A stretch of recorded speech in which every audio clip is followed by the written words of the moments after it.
Hi everybody and welcome to the Creative Spark, the seasonal championship in Autumn in Series 6 in Forza Horizon 5. And the car restrictions today is cult cars in D class, which means it's up to you to really decide how serious you want to take it or how much fun you want to have.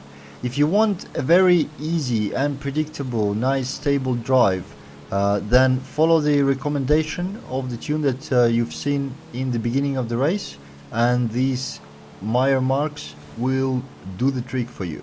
However, it's also your chance to try some of the meme cars that are present in Forza Horizon 5, the PLP50s and Tridents and Morgan 3-wheeler and all these funky, a little bit stupid stuff that allows you to feel a bit of the fun. As you can see, the AI is not a huge problem here. I just passed the first one of them and it was what, 15% mark, I guess. He was driving the Volkswagen Type 2 and has blasted away with some crazy acceleration, and that's one of the things you can do. There's plenty of funny tunes for PLP50, for example, with fully upgraded engine while it still stays in D class, crazy enough. So you can fool around with not very controllable car, but very fast one on 3 wheels trying to make through the corners, and with a little help from rear wind you can actually just have a lot of fun. Or if you have a bunch of friends, you can convoy up and do this championship in co-op mode for an extra level of jokingly, foolingly funny racing. Otherwise, as you can see, this Meyer is absolutely on rails with this tune, and I have no problem driving in the wet. So wet is probably the only thing that you need to worry about in D class, because obviously the stock tires most of the time are not super grippy on the wet, to say at the least. And once you try to change the tires into something else, the PI jumps up, either not leaving any space for further upgrades or pushing you outside of the D class altogether. So that's where you might have to make some choices if you are tuning the car yourself or deciding to experiment a bit. Plenty of cars allow you to win this championship. Probably you can win it in anything, really. The first car I tried was a Datsun with the Sainus tune, I believe, and it was really fast. It was very easy to pass AIs and so on, but it was a little bit too slidey in the corners for my taste and for it to be recommended. It's still fun to drive as well. I also tried to do it in minor, I forgot what the name of that car, whatever, but it just wasn't any fun to drive, so I aborted that attempt altogether. And then I tried this Meyer marks, and this is a good choice. Very safe choice for anyone who doesn't want to spend more time than necessary on passing these challenges. We are coming a little bit close to the end of this race, though in D class this takes a while. The races are all pretty long, even the sprint here, and the other two races are circuits with 3 laps, so expect a little bit longer duration for these videos. But yeah, the AI is nowhere to be seen. As you can see, even with rubber bending, they can't keep up even close. So here we are at the finish. Let's see what the gap is, probably 10 seconds or more, not sure. Let's have a look. Come on, load up. Takes a while. Oh yeah, only one has finished, so yeah. Let's move on to the next race. This is Los Jardines circuit, and again off we go. Heavy rain, very wet condition. This Type 2 is next to us, but I think there's another one in front.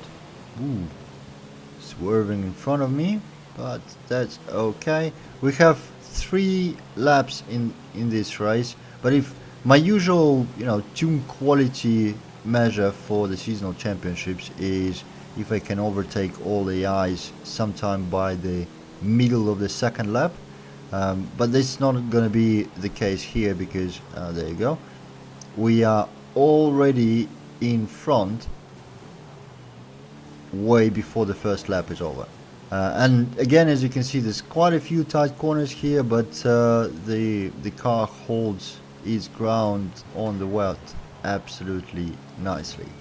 I am curious though, I've been curious for a while, where would AI be positioned in races like this when you have a dominant tune if there was no rubber bending at all?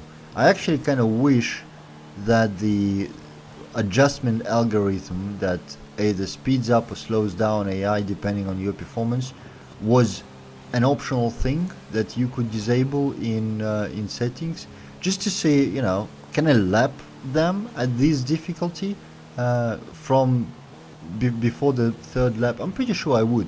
Pretty sure with the gaps like we have here, I would be lapping AIs on the last lap, because you can see they are very far behind already in the beginning.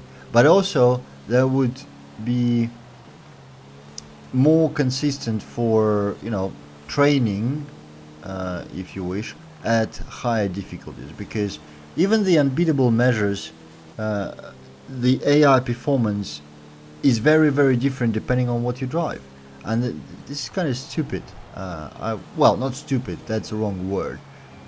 It's one of the design choices the development team had to make, and I'm sure they had a whole lot of reasons, either very technical or budgetary or both.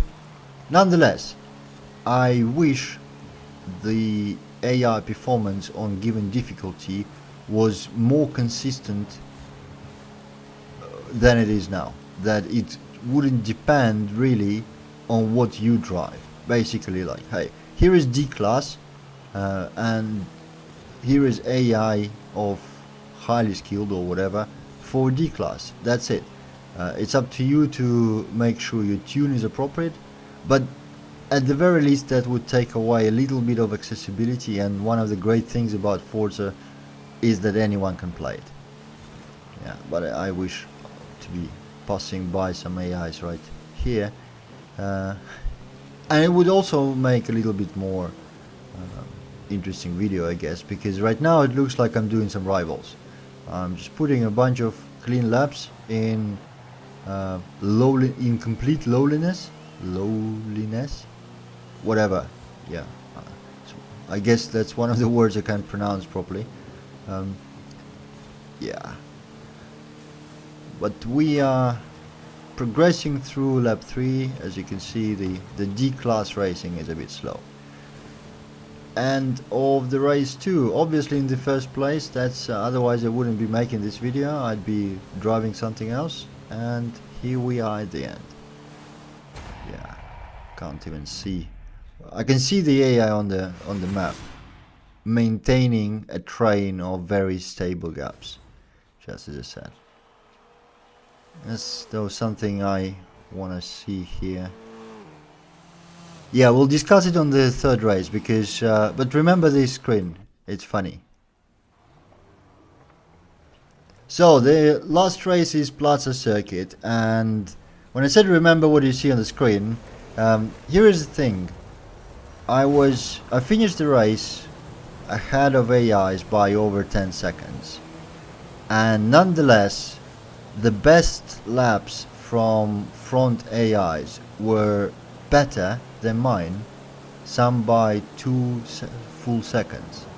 So that's the rubber bending at its extreme, that AI is falling behind so much, the gap is so big that they have to accelerate crazily, showing unrealistic lap times compared to their own performance beforehand, just to maintain the gap. To me, it's not often you actually observe it, or at least I don't often observe it, but sometimes that shows, and that was I felt like that was exactly the scenario, and yeah, it is. I also think that just as a theory, I don't know the internals of the game, but I'm pretty sure that once they fall behind certain threshold when you can't see them on the screen, not only the game stops rendering them, but it goes into some sort of simplified calculation for driver task driving. That's why you have those interesting effects that if AI went too far ahead or behind, they stop caring about things like crossing the water, wet surface, colliding with physical objects, and so on and so on, because none of that really happens. The physical simulation of the cars on the road stops completely altogether, and only mathematics of, you know, here is the position of their car based on calculated potential performance, and only if they get close enough, or you get close enough for the engine to determine it needs to render the full simulation, it switches back on. But like right now, they are far behind. I can see them on the map, but they probably don't exist anymore in the physical world of Forza. Quite creepy if you ask me. Anyways, yeah, the one is actually this is interesting, because usually they rubber band into a proper train, but in this case one of the AIs is greatly ahead of the rest of the pack, still way behind me, but much further ahead. Something, probably a glitch in the matrix or something like that. We are in the middle of the second lap of PLAZA circuit. Yeah, what was the previous race? Probably 4 minutes or something like that. Yeah, probably gonna be over 4 minutes for this race. Maybe I need to cut it. Yeah, so I'll probably shut up now. I'll cut from about here to the lap 3 and then proceed to some more talking. So about here I was in the previous lap, and the magic of post-editing will make the whole lap disappear as we are getting to the end of the race 3 in the championship, cutting off another minute or so from the footage for anyone who still wants to listen to me actually talking crap while going through the last laps. And it's, oh, the race was 5 minutes 42. Wow, that's a long time for a single race where almost nothing happens except for storm and some AIs falling further and further behind. As you can see, they didn't manage to finish before I clicked the continue button. Wow. Obviously liking the tuning setup, and the win for these Lotus Elise. This is the end of this video. Thank you for watching, and I'll see you in the next one.